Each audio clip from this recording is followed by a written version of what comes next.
This Netflix original series combines something that I absolutely love, tattoos, with something I absolutely loathe, reality TV. Is Tattoo Redo, a new series about horrid and embarrassing tattoos, worthy of your time?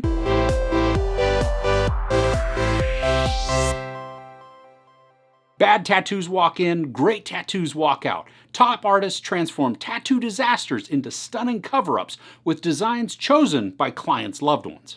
At some point, if you get tattoos, you may look at a design on your body and either question your decisions or make you long for something better. Now, my very first tattoo was this tribal on my bicep here. It was the late 90s, and that was just the thing to get.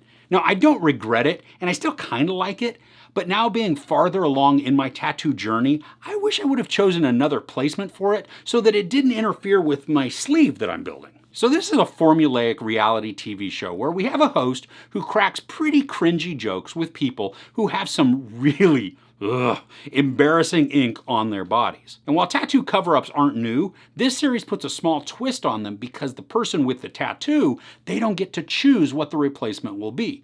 That's left up to their friend, lover, partner, spouse, or sibling. There are only 6 episodes in this first season, and they're each right about 25 minutes. I binged through them so quickly, honestly, I didn't feel like I was done with the series. At the end of episode 6, while you could tell it was wrapping up for the season, I honestly believed I was on episode 4.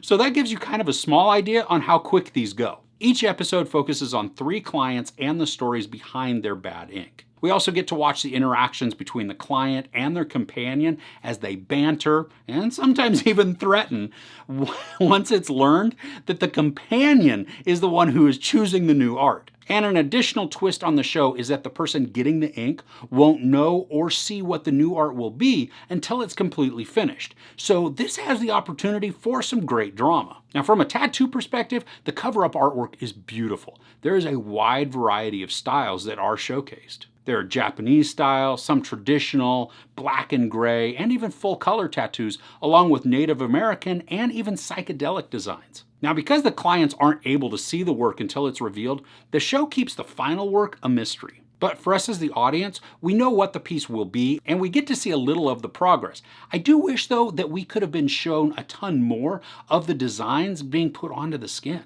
Now, I like that we hear the buzz of the tattoo machine and we get to see some of the work being done, but as somebody who does enjoy getting inked, I wanted more of that. It was like I was vicariously living through the clients. Because we don't see a ton of the actual detail in the tattoo process, the focus becomes more on the people, their stories, and the interactions. Now, once you've seen one episode, you know exactly how the rest are going to play out. They follow the exact same template. Each episode presents 3 stories and the new work of 3 artists. So by the end of the season, we've watched a total of 18 tattoo redos. Now, I really don't like reality TV shows because I know how scripted they actually are. They're not reality in any way, and they're also heavily edited to make a compelling or sensational story.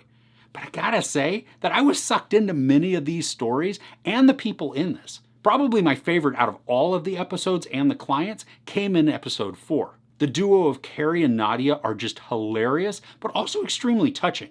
Their dynamic is so positive and uplifting that it made me smile just every time they were on screen. There are other touching moments throughout the show too. It's not like there are only one in the 18 that connected with me. Sometimes the banter between the client and their companion is funny, sometimes it's emotional, and sometimes it feels like it's forced and scripted. Luckily, it's a constantly changing mix, so I was never annoyed, but I was also not always fully enamored with them. The jokes that we get, they're pretty cringy, and sometimes the show acknowledges just how awful they are, but sometimes they also did make me chuckle a bit. Because this is formulaic and templated, each episode has a clear end to it, so you can watch these in any order you choose as they're all just standalones. Now, I watched in order because it was easier to let the auto binge just take hold, but if you don't want to conform to the norms, be the rebel and watch it out of order. So overall, this is an entertaining, casual watch. If you're a fan of reality TV, this is a decent one, but it doesn't contain all of the hyped up drama that sometimes accompanies that genre. If you like tattoos, the art is great, but the show doesn't focus on the process